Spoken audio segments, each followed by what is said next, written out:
Allez, nous sommes avec justement Jean-Jacques Bolzan, qui est adjoint au maire de Toulouse en charge du commerce et de la restauration. On revient justement sur ces menus sans viande. Bonjour. Bonjour. Bonjour Jean-Jacques Bolzan. Alors qu'est-ce que vous pensez de cette décision, vous, du maire de Lyon ?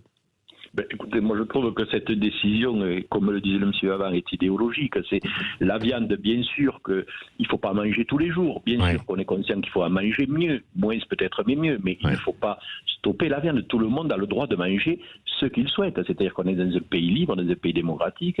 Et il y a une tendance chez Europe Écologie Les Verts de vouloir faire circuler tout le monde à vélo et de supprimer la voiture, de vouloir faire manger tout le monde du végétal et de supprimer la viande. Moi je crois qu'il faut, et il y a des diététiciennes dans les cuisines scolaires, qui sont là pour équilibrer les repas. Et on a besoin de la viande, pas tous les jours, 2 fois par semaine, sachant aussi que quelquefois pour des enfants, c'est le seul moment où ils mangent des menus équilibrés avec de la viande. Donc tout ça, c'est un écosystème qui fait que la raison invoquée n'est pas la bonne. Qu'il veuille, lui, dire « moi je passe tous les menus végétariens », pourquoi pas, il a été élu, c'est son programme, mais c'est une idiotie sur le plan nutritionnel, et puis sur le non-respect, c'est faire insulte aux éleveurs, qui quand même, nos éleveurs français font de gros efforts pour avoir un élevage de qualité, de travailler sur le bien-être animal, ils travaillent sur la qualité des produits, avec différents labels, les labels sous signe de qualité, vous avez les AOC, vous avez le bleu blanc cœur, différentes, et je trouve que les portions de viande à la cantine doivent être maintenues pour le respect nutritionnel. Et alors, ce qu'on dit du côté de Lyon, de la mairie, on dit, bon, il y aura toujours des protéines, l'œuf, le poisson, les protéines animales ne sont pas forcément nécessaires tous les jours, et cette décision avait déjà été prise pour des raisons de commodité, parce qu'il faut aller plus vite et que dans les cantines, tout le protocole que l'on connaît,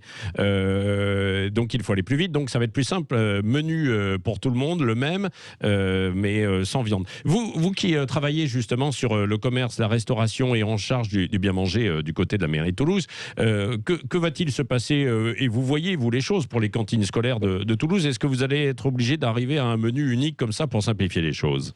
Non, pas du tout. Je suis effectivement élu en charge des cuisines centrales. Donc, on fait 35 000 repas à la ville de Toulouse. Nous avions, lors de la fin du premier confinement, à la suite du premier confinement, comme on ne savait pas quel est le nombre d'élèves qui allaient arriver, qui allaient venir, on avait pris un menu sans viande pendant quelques jours, le temps de reprendre les effectifs, de savoir qui allait consommer quoi. Pour autant, aujourd'hui, non. Il y a un menu végétarien imposé par la loi Egalim à titre expérimental.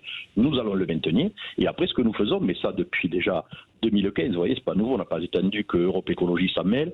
Nous avons mis en place des menus alternatifs, c'est-à-dire que celui qui veut manger la viande mange la viande, celui qui veut manger végétarien peut manger végétarien 3 à 4 fois à la ville de Toulouse. Donc il n'y a pas besoin d'imposer, laissons le libre choix aux gens, laissons le menu, laissons manger ce que veulent les gens, quoi.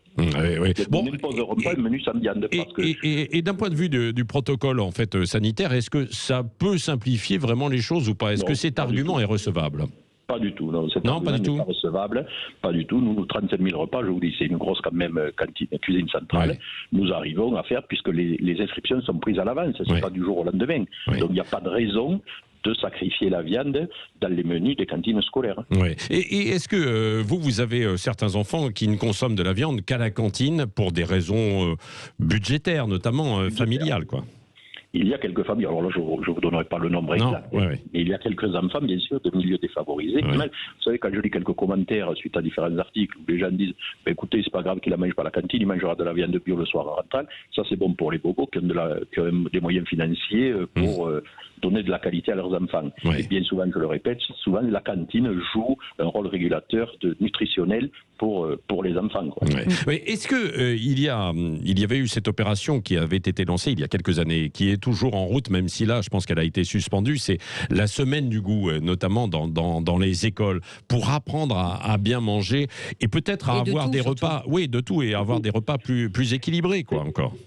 Bien sûr, la cantine, là aussi, la cantine, c'est l'apprentissage du goût. Donc, il faut que les enfants, mais même, je dirais même depuis les crèches, j'ai ma collègue en charge des crèches à la ville de Toulouse, avec des producteurs, fait venir des producteurs locaux et travaille le goût déjà des enfants du plus jeune âge. Vous vous rendez compte que chez les tout petits, les 3 ans, les 2-3 ans, on leur a fait manger des anchois, pour vous dire.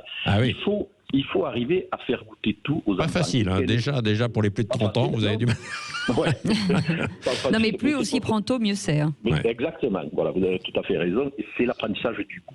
Et aujourd'hui, on a des éleveurs, on a des agriculteurs qui font un travail formidable et qui travaillent bien, qui ont un métier en or, si vous voulez, pour nous nourrir. Donc c'est à nous de faire des choix sur, si on veut, bien sûr, tout le monde est là veut sauver la planète, veut sauver... Oui, c'est ça, parce que évidemment, la production animale demande, on le sait, effectivement, un petit peu plus de besoins qu'ailleurs et contribue au réchauffement de la planète. Hein. En tout cas, c'est ce qui est évoqué, quoi. Il faut manger moins, mais mieux. Et c'est ce qu'on tâche à faire les éleveurs. Et puis, on a d'autres moyens pour agir sur le climat. On peut accentuer les circuits courts avec des agriculteurs locaux. Hein. On peut supprimer les produits avec huile de palme, avec tous les éléments contenant des produits additifs. On peut travailler à l'éducation alimentaire des enfants. Je ne dis pas qu'il faille à manger tous les jours, c'est pas du tout ça. Mais deux repas de viande par semaine, avec de la volaille, enfin, il y a multiples qualités. Et avec la qualité des éleveurs que nous avons en France, vraiment, c'est dommage de priver les enfants de viande. Pour ceux qui veulent la manger, bien sûr. Restez avec nous. Christine Bouillot et Philippe Bilger sont toujours avec nous pour le petit déjeuner en fait, de l'actualité.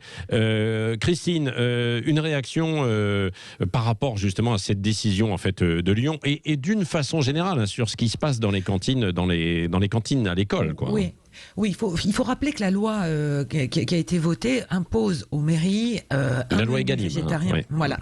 Un menu végétarien par semaine. Hein, ça, c'est le cadre, c'est ce vers quoi les cantines scolaires doivent tendre et aussi d'imposer du bio. Alors, on le sait aussi, là, il y a un autre débat sur le bio, c'est qu'il n'y a pas assez de production bio pour fournir, on va dire, ce qui devient aujourd'hui une vraie tendance alimentaire.